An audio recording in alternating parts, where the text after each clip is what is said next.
What's up, guys? It's Zevzorinia here with a little tutorial. This is going to be the first one in the series, and we're going to start it off with a little clean edit you can do on pretty much any shot. It looks really nice. It gives it a wow factor when you hit it, and I just think it's a really clean shot to start off the tutorial series. So here we go. We're going to find a file we want to do this on. Go to your videos, pick a file you would like to edit. I only have one file on here so far because I just got my PVR back, as you guys might know if you follow the channel. So I'm just gonna go to the number one shot. Let's see if I can find it here. I think it's at like 2 minutes.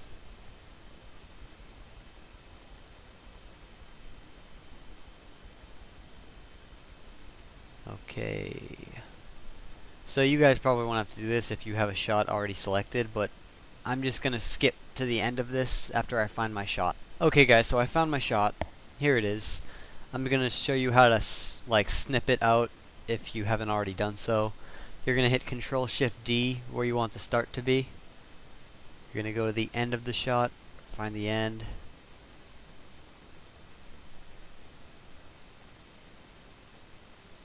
And you're going to want to hit Control-Shift-D again. And then just delete the excess. Drag it to the beginning. Add your work area marker.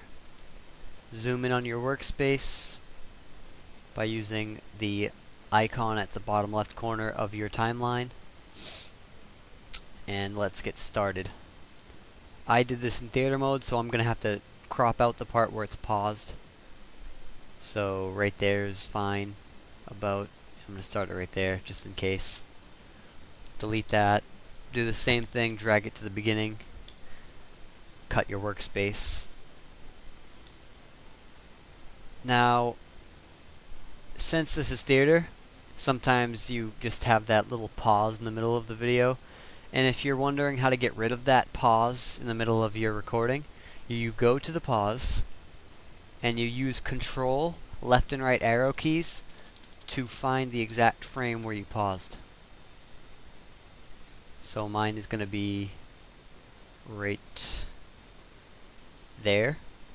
So again, I think this is my most used shortcut, Control-Shift-D, cut it, find the ending of your pause.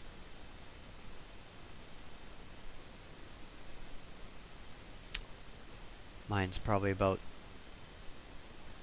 a full 2 seconds, maybe 3. And that's where he starts moving again. So you're going to want to hit Control back arrow to slowly get back to that frame. We're going to go right there. Cut out the excess. Hold Shift and line it up. Let's just render this out really quickly, see if it flows. And as you could see barely right there, it didn't flow. There was a little glitch, meaning I have two of the same frame in there. So just gonna go back and delete that one frame. What you're gonna want to do to delete a frame in the middle of this is you're going to want to go on the bottom left corner of the timeline again and zoom all the way in until you get down to frames. And you're going to want to find the frame that's repeated and just cut it off. Actually, in my case, that was just computer lag. There actually isn't a repeating frame, so I'm all set. I'm going to zoom back out. Cut the workspace. Now I'm going to find the endpoint of the clip. And I pretty much like to do this on all of my clips, is I fade it out at the end just for a little clean workspace fade. So find the last frame again with the Control-Shift-D. I know it's excessive, but it's one of the most commonly used shortcuts. So I like to go about 9-10 frames back and just open down the transform opacity. Click the stopwatch for a keyframe, hold down shift, go to the end, and then just bring it down to 0 and it'll automatically put another one in. Thank you. So now we're ready to put in the effects. And for a clip like this, where you have more than one layer, you're going to want to right click right there, go up to New, Adjustment Layer, and in my case it's already on the top, but if it's not, you're going to want to drag it to the top. And I'm just going to cut this out for good measure. Alt, right bracket. Alt, left bracket does the exact same thing, only opposite. And now we're going to use our first plugin. You can do this without a plugin. I'm just not going to show you how unless you want to. If you want to know how to do this without the plugin, comment in the description and I'll do another video showing you how to do it without the plugin. But if not, it's a really easy plugin to get. You just search Magic Bullet Looks on the internet and you could probably find a way to do it. I'm not going to show you because that's cheating. So I'm going to go in Looks, click the Edit button. Now this is going to pop up on my other screen because I have a dual screen set up. I'm just going to drag it over so you guys can see. This is Magic Bullet Looks, and we're going to be using the preset Biostrosity for this one. And I'm going to change the life and gamma. Let's change this gamma to be a purplish haze, turn that up a bit. Let's make the lift a bluish haze as it is already, but we're going to turn that up slightly. And the gain, we're going to leave it as it is, but we're just going to change it to a greenish haze and turn it down a bit.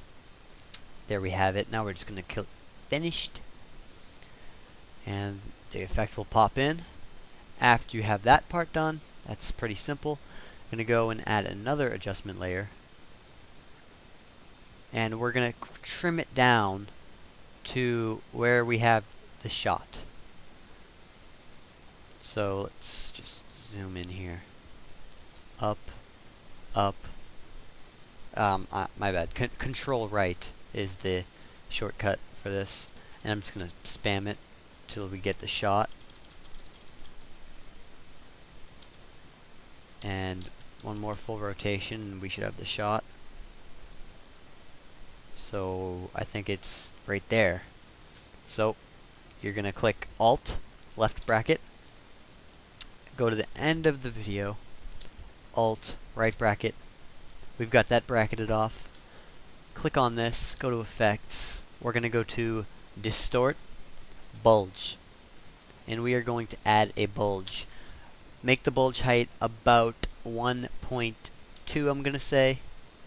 And you're going to want to make the radius covering the entire video, a little past. Vertical radius covering the entire video, little past. And then we are, let's make it a little bigger.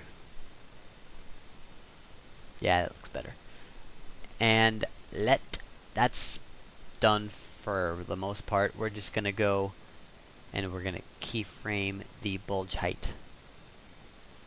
And we're gonna go down to about, let's go right there.